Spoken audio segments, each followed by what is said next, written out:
I'm pretty sure my husband secretly fathered all of his best friend's kids, and now their eldest son is trying to date our daughter, and it's driving me insane because they could be siblings, and if I'm right, our entire family is screwed. This began as a dark intrusive thought that I could never shake off, and over the years it has bloomed into a poison flower that infects my entire psyche. I'm a 42-year-old woman. My husband Luke is 43, and so is Amy. I met Luke in college, but he's known Amy since they were about 7 years old. They did everything together and understood each other implicitly. They were best friends. They've always insisted that they are surrogate siblings to each other. Naturally I, as a new girlfriend, felt a little threatened by Amy and her closeness to Luke, but they both reassured me I had nothing to worry about. That their bond was not romantic and had never been sexual. That Amy really was just the sister that Luke never had. I believed them, and it didn't take long for me to forget any and all insecurities I had about Amy. She became my friend too. She officiated our wedding. Luke and I have built a wonderful life together, and we always had a strong relationship. After we got married and moved in together, we still saw a lot of Amy, and I was fine with that. I've passed many a night on the towns trying to help Amy find a man, as she has always talked about how she is unlucky in love. Luke and I started to have children after we were married, and, at around the same point, so did Amy.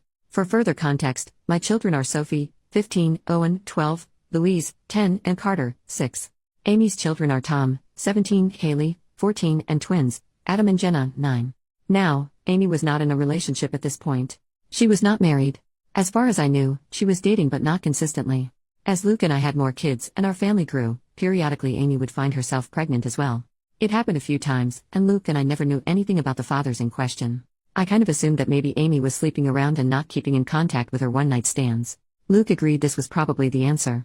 While I did ask each time if Amy knew the paternity, she always said no, and she didn't seem that worried about the idea of raising kids on her own, so I didn't pester her.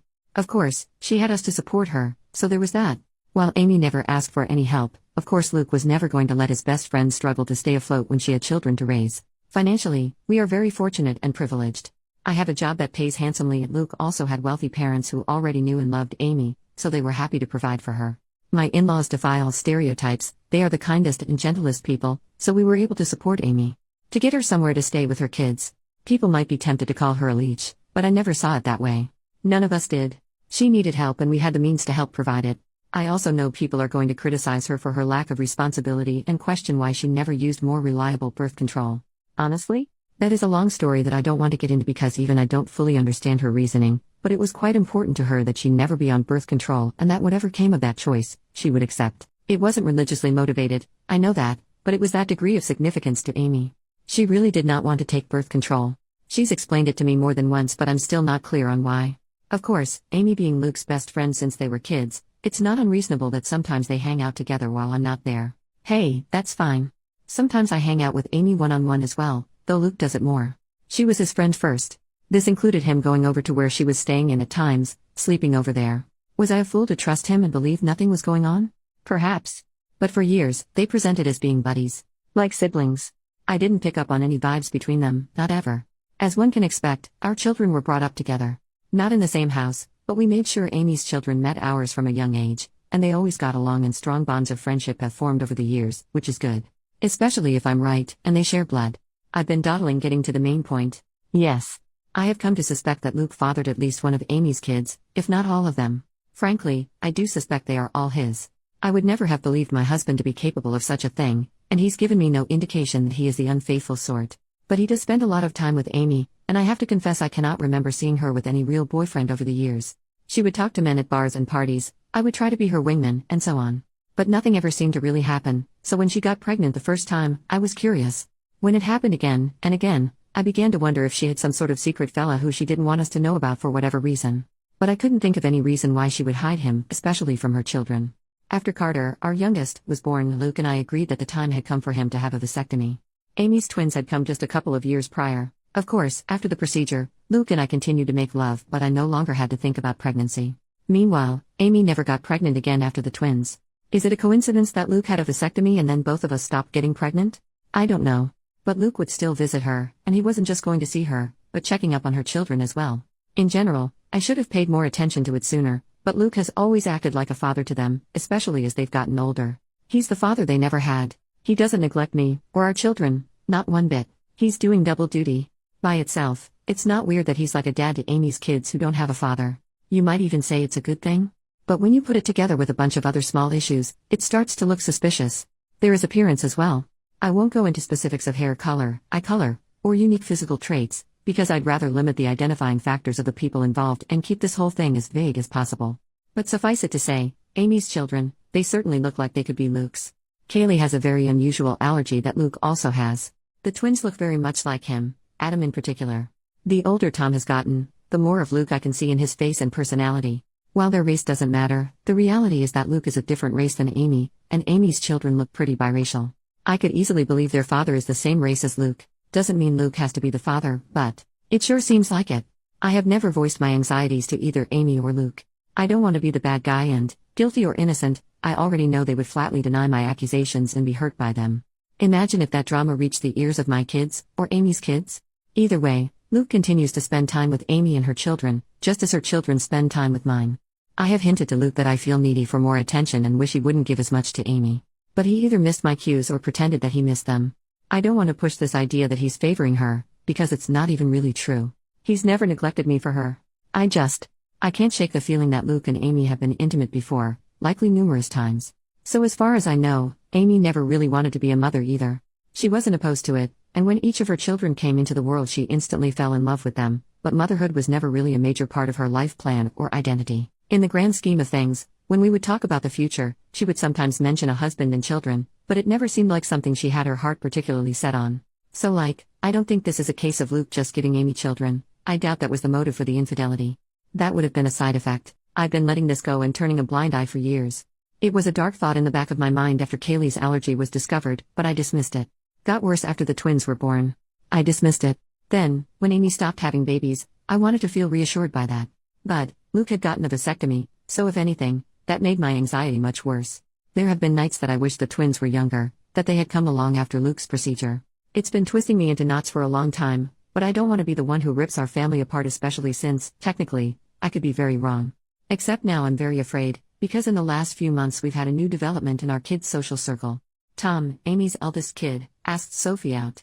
Sophie, my eldest. She's really blossomed over these last few years and become quite the outspoken beauty, so I'm not shocked to see she's getting male attention, but Tom asking her out had me thrown.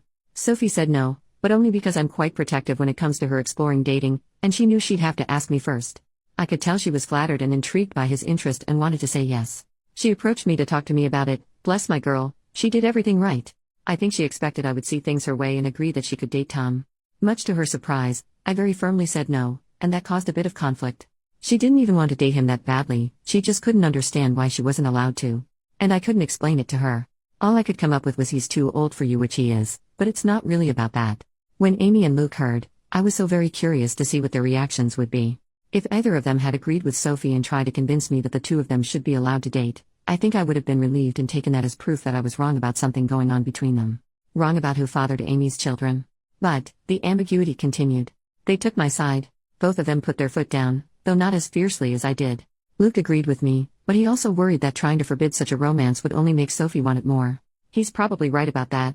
Amy seemed more apathetic to the idea. She didn't want Tom to date Sophie either, and she backed me up, but I don't know, she just wasn't taking it as seriously. She seemed to think it was a fleeting crush. Well, it wasn't. In the months following those conversations, Tom would spend more and more time with Sophie. They would be alone, or with other friends, any time they possibly could. It's become clear that Tom is pretty crazy about Sophie and wants to be with her. And he definitely wants to be physical. I've been watching them like a hawk and noticed his eyes wandering many times, and while I'm doing everything I can to kill this budding romance in the crib, I also am feeling somewhat powerless. Sophie hasn't outwardly defied me, she's still just hanging out with Tom as friends. So forcing them to stop spending time together would be unreasonable, and probably encourage more sneaking around. But I'm so afraid that they're already doing that. My nightmare is that they're secretly dating, and doing God knows what when no one is looking. I've observed Tom being rather handsy with Sophie, and she presents no objection whatsoever, and I just don't know what to say. I have considered trying to convince Sophie that Tom is like her brother, but if she doesn't see him that way, I don't really have the power to rewrite their emotional dynamic or the history of their friendship. I always saw Amy and her children as being like family, but my kids might see Amy's kids more as best friends. The problem is, of course, that if my husband has indeed been carrying on an affair over the years and I'm right about the paternity of Amy's children, then Tom and Sophie cannot be anything more than friends under any circumstances, end of discussion. It can never happen. I feel powerless to stop it though. Luke has apparently talked to Tom about this, as has Amy, but he is unrelenting and he won't give up on Sophie. I think she enjoys that attention and devotion. Tom has also confronted me and asked why I'm so against this when I know him very well, and I know he would be good to Sophie. I didn't know what to say other than to fall back on her being too young for him. But that won't work forever. If, God forbid, they're still attracted to each other in a few years, then they'll probably pursue this, and once they're legal adults, there's nothing I can do about it. Amy and Luke agree with me that Tom cannot date Sophie, but that's all they've really done. They feel just as powerless as me to prevent teen love. It genuinely feels sometimes like they've just given up and will bury their heads in the sand about this. Just do nothing and hope the feelings pass as Tom and Sophie get older. Which, yeah, they're in high school. It's unlikely Tom will be in love with Sophie forever. But my fear is that she'll let him do something intimate with her before that time comes, something neither of them can take back. I am this close to opening a door I cannot close, this close to screaming at Luke that all this wouldn't be happening if he hadn't cheated on me these many years. If he hadn't been all but raising a second family with his surrogate sister behind my back. Now Luke's son wants to screw our daughter, his actual sister, because as far as he knows, she's just his childhood friend. And it's all Luke and Amy's fault for what they've done. If I speak up, everything gets blown to hell. On the off chance that I am wrong, I'm a horrible monster who accused the love of my life, and one of my closest friends of doing something horrible. If I'm right, it still tears our entire structure apart. The family and social unit we've become over the last several years is gone, and everyone will be stressed and upset even if Luke and I don't divorce. If I do nothing, Sophie's eventually going to sleep with Tom and be his girlfriend. And I'm low-key terrified it will happen sooner than later, or worse, that it's already happened under my nose. I hope to hell this relationship fades as they mature, but what if it doesn't? What if they wind up being together for years? What if they marry, want to get pregnant someday? And if I tell Sophie the truth about Amy's kids, then everyone else finds out too, and that's going to ruin so many lives. It would shatter my kids' perception of their father and their Aunt Amy. Luke is Owen's hero. I don't even want to think about how much this would hurt him. And what about Amy's children? They are innocent. They didn't ask for this, they don't control where they came from, and I don't want to hurt them. Admittedly, I'm not happy with Tom at the moment. A week ago I saw him put his hand on Sophie's butt and I wanted to knock his teeth out. But even he doesn't deserve to be burdened by the knowledge that it's his half-sister he's been fantasizing about. It's also messed up and I don't know what to do. I've been looking the other way and letting my husband and his best friend insult me for such a long time now. I thought I could live with it. But this business with Tom and Sophie has me going mad. Update 3 days later. First of all, wow. I did not expect my post to get as much traction as it did. I was half worried that someone in my family or social circle might find it, especially when someone alerted me that the post had been shared to Facebook. But, as far as I can tell, no one in my family has seen it. I want to thank all of the kind commenters who wished me well. To those who were more frustrated with my indecision, I get it. But I was operating with an uncertain situation and the stakes were incredibly high. I feel like no matter what choice I made, something could and likely would go wrong. I've spent the last 5 years imagining different scenarios based on different ways I could go about this if I ever decided to act on it. To everyone who is clamoring for an update, I have one for you. I previously said that I was going to do a secret DNA test, that I had decided on that course of action. In the end, I couldn't go through with it, and now I am regretting that, because the window to do so has essentially closed. I just felt like it would be out of line for me to do that to another person's child behind their back. Ethically, it was dicey. I've since consulted with my lawyer as many commenters suggested, and she advised me against doing so, because no matter what the results were, it would make me look bad in a potential divorce proceeding. But I really wish I had done it anyway, and just not told anyone. Because I really, badly need to know, and I still don't know for sure. Likewise, I wanted to tell Sophie in confidence, but the more I thought about it, even that seemed over the line. Like I had no right to plant such ideas in her mind about her father without even talking to him first. So, what I ended up doing was confronting Luke and Amy. Many comments suggested this as well. I finally told both of them that we needed to have a serious talk. It felt counterproductive to approach just one of them, because I figured they would tell the other about what happened in their own words before I could prepare my own. I wanted them both to hear what I had to say. Once all the kids were at school, I laid down all of my suspicions and the reasons. I made it clear how much I loved both of them, but a combination of clues had led me to notice the similarities between Luke and Amy's children. And I didn't even list all of them in the original post. For example, Luke has been a sleepwalker in the past. So have Sophie, Tom, and Adam. I said over and over how much they meant to me and how I didn't want to believe it, but the thought had crept into my mind in the past. How I had dismissed it before, but now, with Tom and Sophie having crushes on each other, it became necessary to pose the question. So I asked if they had ever crossed the line, if Luke had ever been unfaithful, if there was even the slightest possibility that any of Amy's children were his. I was just trying not to cry. Well, they reacted exactly as I would have expected. Their responses were perfect and so very well rehearsed. I genuinely can't tell if it was honest emotion or powerful gaslighting. Amy was more upset than Luke, or at least more outwardly upset. She was angry, offended at the accusation. Luke just seemed heartbroken by it. Maybe they were just acting, but I don't know. Somehow they had reasonable responses to all of the points I brought up. They asked questions I didn't know how to answer. I had never objected to them having alone time before. Why did it suddenly bother me now? Do Amy's children really resemble Luke that much, or are things like hair color pretty basic traits to have in common? The whole family had always treated Amy and her kids as part of our unit, and I had previously commended Luke for stepping up and being a father to Amy's kids since they didn't have one. Why was I now saying it was a bad thing? What exactly did I want them to do? How could I think such a thing about them? Why had I waited so long to say something? Luke was more understanding than Amy. He respected my feelings, or at least he acted like he did. Amy appeared to feel more betrayed by what I said. I ended up apologizing several times even though I'm not sure I did anything wrong. Luke also apologized for anything he'd done to indicate he was unfaithful. I asked Amy more pointedly that, if not Luke, who had fathered her children. She snapped back that it was none of my business, and I could tell she was in no mood to get personal or vulnerable with me after my accusations. I'm not proud to say that I lost my temper, and said that after everything we had done for her and her children, such information was not a lot to ask and perhaps she owed it to us. I regretted the words as soon as I said them, but Amy shouted back that I had never done anything for her, that it was Luke and his parents who had kept her afloat all these years, not me. She went on a longer tirade about how I had always acted superior to her, which I don't believe I did, though it's possible that I gave off that vibe unintentionally. Luke did his best to calm her down, but the room was still fraught with tension. I just don't know. It's driving me to the edge of madness. There is a way to be certain, of course. Not certain of my husband's fidelity, but of the paternity of Amy's children. So I asked Luke, for my own peace of mind, for the sake of our daughter, and for our family unit, if he could please get a DNA test done, a paternity test. I went on to say that I knew he disliked and distrusted such things, but that I really needed this. I could see the pain in Luke's eyes. Maybe it was an act, but he did seem genuinely hurt that I was asking for this, that him giving me his word that he had always been faithful was not enough for me.